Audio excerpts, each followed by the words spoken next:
GDS की third merit list आखिर कब आएगी? और दूसरा ये सबसे बड़ा सवाल है दोस्तों, पूछा जाता है जो कि क्या पोस्ट प्रेफ़रेंस जिन लोगों ने डाला था, तो क्या पोस्ट प्रेफ़रेंस से भी कुछ हेल्प मिलती है सिलेक्शन प्रोसेस में?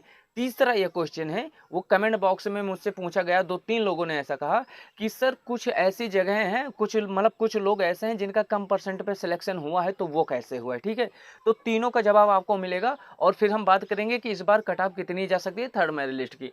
पहला सवाल कि थर्ड मेरिट लिस्ट कब आएगी? देखिए दोस्तों, सेकंड मेरिट लिस्ट के लिए जो डॉक्यूमेंट वेरिफिकेशन का टाइम दिया गया था, वो 3 तारीख तक का दिया गया था, ठीक है? तो इसके बाद ही 3 से और 5 तारीख के बीच में जीडीएस की थर्ड मेरिट लिस्ट आएगी, ठीक है?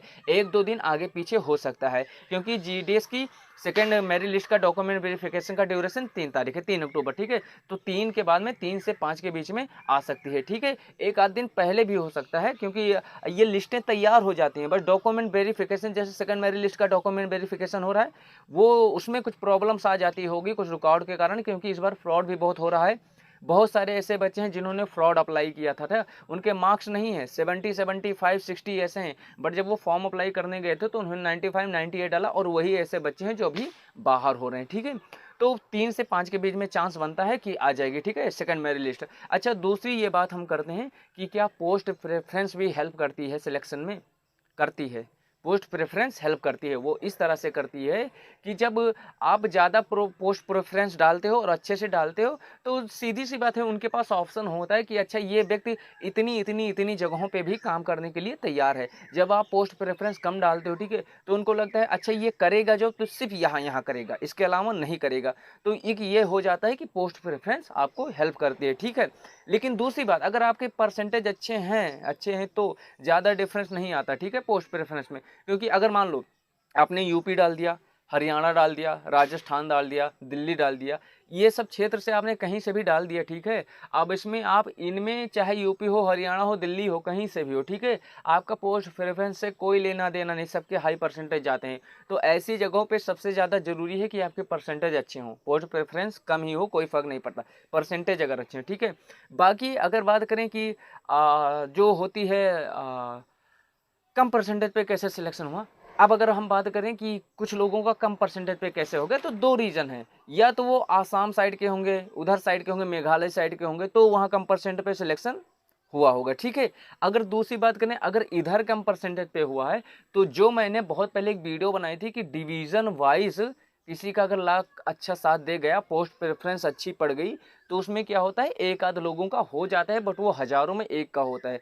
ऐसे होता है, शॉर्ट में मैं समझा दे रहा हूँ कि मान लीजिए आपने किसी ऐसी जगह से 8-10 पोस्ट प्रेफ़रेंस आपने डाली, उसी में एक ऐसी जगह है जहाँ से फॉर्म तो पड़े, लेकिन जितने फॉर्म पड़े वो आपसे ज़्यादा उनका परसेंटेज नहीं मैच कर रहा है, ठीक है? वो सारे ऐसे ही बच्चे हैं जिनका परसेंटेज कम है, या फ्रॉड बच्चे वहाँ कम निकले। आपका मान लो 85 है, ठीक है? अब वहाँ जितने बच्चों ने डाला, 1000 बच्चों ने डाला, ऐसे पोस्ट प्रेफ़रेंस में सेलेक्ट किया, आपने भी सेलेक्ट किया है। अब उसमें जितने बच्चे हैं ना, 9999 999 जितने बच्चे हैं, वो ऐसे हैं जो फ्रॉड नहीं है, ईमानदारी के साथ डाल दिया अपना फॉर्म और ईमानदारी से पास हुए, उनका बहुत ज़्यादा हाई परसेंटेज नहीं है, ठीक-ठाक है, ठीक है?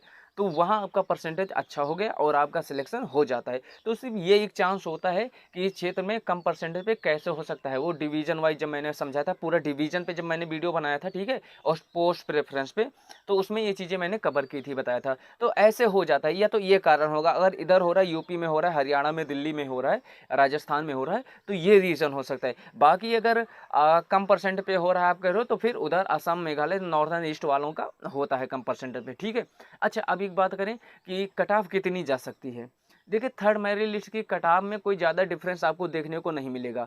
उसका रीज़न ये है, क्योंकि जब फ्रॉड चल रहा है, ठीक है? बहुत सारे ऐसे बच्चे हैं, मैं जानता भी हूँ कि उनका परसेंटेज कम है, परसेंटेज कम था, उन्होंने ऐसे डाल दिया, ठीक है? और उनका नाम भी आ गया। अब वो डॉक्यूमेंट वेरिफ़िकेशन के लिए नहीं जाएँगे। आपको भी पता है, हमें भी पता है कि अगर फ्रॉड है तो डॉक्यूमेंट वेरिफ़िकेशन के लिए नहीं जाएँगे और ना ही वो ये जॉब चाहते हैं, ठीक है?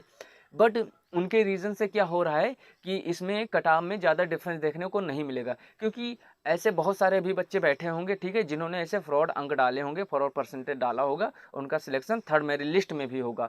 अब एक बेनिफिट है कि जितने लोग फ्रॉड हैं वो बाहर तो होंगे, वो क्या कर रहे हैं, आपका टाइम खा रहे हैं, और आपको पहले आने का मौका नहीं दे रहे हैं, पहले खुद ही घुस जा रहे हैं, बाद में क्या हो रहा है, बाहर हो रहे हैं। तो अगर आपका परसेंटेज अच्छा है, तो आपका सिलेक्शन होगा, क्योंकि जो फ्रॉड है वो डॉक्यूमेंट वेरिफिकेशन से बाहर होगा, है ना। तो ये रीज़न हो जाता है कि जो फ्रॉड बच्चे हैं उनसे प्रॉब्लम्स क्या हो जाती है, ठीक है। तो कट ऑफ ज़्यादा डिफरेंस नहीं जाएगी, कट ऑफ में ज़्यादा आपको डिफरेंस देखने को नहीं मिलेगा। अच्छा, अगर आप बात करें कि कितनी मेरिट लिस्ट आ सकती है, तो देखिए जीडीएस की 5 तो आएगी, 6 भी आ सकती है और हो सकता है 7 आ जाए, क्योंकि जितने फ्रॉड चल रहे हैं उस हिसाब से लगता है। क्योंकि वो बुलाती है, मान लो 10,000 सीटें खाली हैं, 10,000 लोगों को बुलाएगी थर्ड फोर्थ मेरिट लिस्ट में, ठीक है। थर्ड मेरिट लिस्ट में 10,000 लोगों को बुलाएगी, 10,000 में 5,000 सीधे सीधे बाहर हो जा रहे हैं फ्रॉड में, ठीक है।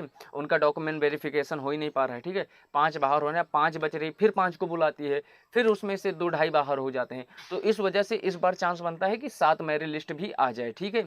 बट एक चीज़ और है कि आप ऐसा मत सोचना कि जितना सिलेक्शन फर्स्ट मेरिट लिस्ट में होता है उतना ही बच्चों का हो जाता है लास्ट में, क्योंकि फर्स्ट मेरिट लिस्ट में जब वो बुलाता है तो 44,000 बच्चों को बुलाया होगा डॉक्यूमेंट वेरिफिकेशन के लिए। लास्ट मेरिट लिस्ट में अगर 7वीं मेरिट लिस्ट आएगी तो कितने को बुलाएगा, ज़्यादा जैसे ज़्यादा 500 या 1000 बच्चों को बुलाएगा, क्योंकि 6वीं या 7वीं मेरिट लिस्ट आते आते सिर्फ इतनी सीटें ही बचेंगी। तो ये रीजन एक हो जाता है, ठीक है। बाकी परसेंटेज डाउन भी जा सकता है, ठीक है। इसमें ज़्यादा डाउन है, 1 से 2% डाउन होने के कुछ जगहों के हो सकते हैं, बट ज़्यादा थर्ड मेरिट लिस्ट में ज़्यादा देखने को नहीं मिलेगा, क्योंकि जितने फ्रॉड अंक वाले होंगे वो 1 से लेकर और चांसेस होता है first second third merit list तक भरे रहते हैं, ठीक है। उसके बाद में वो कम हो जाते हैं, ठीक है। तो ऐसा है। बाकी अगर आपके कोई सवाल हैं तो पूछिएगा, और टेलीग्राम आप ज्वाइन कर लो, वहाँ आप कभी भी कोई सवाल पूछ सकते हो, किसी भी सब्जेक्ट से लेकर किसी भी जॉब से लेकर। तो वहाँ एनी टाइम आपको दिन रात कभी आप कमेंट करोगे तो उसका जवाब आपको 1 से 2 घंटे में मिल जाएगा, ठीक है। फिर मिलते हैं अगले वीडियो में किसी नई अपडेट के साथ। अपना ख्याल रखिएगा। नमस्कार, जय हिंद।